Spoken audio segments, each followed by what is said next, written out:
We analyzed the state of the interconnected world and the new dangers that it brings with it. Now I want to understand what can the wisdom of Kabbalah innovate and offer to the world.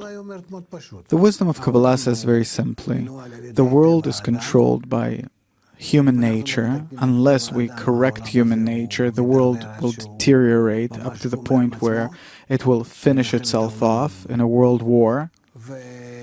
And if we want to be saved, then we have to correct human nature. There's no other way about it. And to correct human nature, this is something that you can do only by pulling from nature, deriving from it, besides the evil force that necessarily comes to us, that develops us, also the force of good.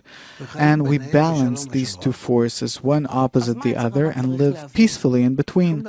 So what does the evil inclination have to understand? Nothing. We simply have to draw the force of good from nature, which is what? The force of love and bestowal, of mutual consideration. This is what we have to be engaged in, not to deal with the evil inclination, but to develop the good inclination. And where does this force of good exist? Also in nature, only we have to draw it from there. Where does it exist in nature? In the ecosystem, where? In the environment, in the ocean, in the air, in the what? Everywhere. In the air. In order to find oil, you have to drill. Where is your evil force, the ego? In man's heart. What do you mean, in the heart? Replace your heart. No, I don't mean that it's in the flesh heart. And then you'll see that there too you have the good inclination. So you're saying that in the human nature that today seems destructive, negative, the evil inclination as you called it, that uses the entire world to its own benefit and enjoys harming others, inside that same person, there's also the potential of the good force. Not a potential, also the good force, only that the evil force is revealed by itself, and the good force, we have to derive it through our own efforts. Okay, suppose we do it. Then a person will exist between these two forces. How will the interconnected world be then? A good world. You'll know how to use the good force for the better and the bad force for the better.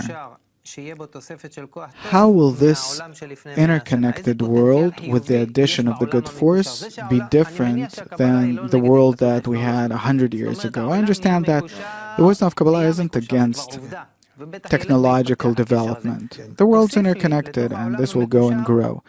Into this interconnected world, we add the good force. What is the positive potential of such a world? The good connection between everyone. Mutual help, everything's good and nice. Really, you feel nothing bad from anyone in life, but everyone treats you favorably, in a friendly way, and so do you. On the global level, what does this mean? Instead of the evil that you discover between people, between countries, everywhere, you'll discover only the force of good. If today I see it as global dangers, what's the other side of the coin? What good things? Connection, love, warmth, mutuality, reciprocity, this is what you'll have. So the technological development isn't something random. Everything will be to the benefit of man. And nowhere will it be to the pure benefit of some particular person at the expense of someone else.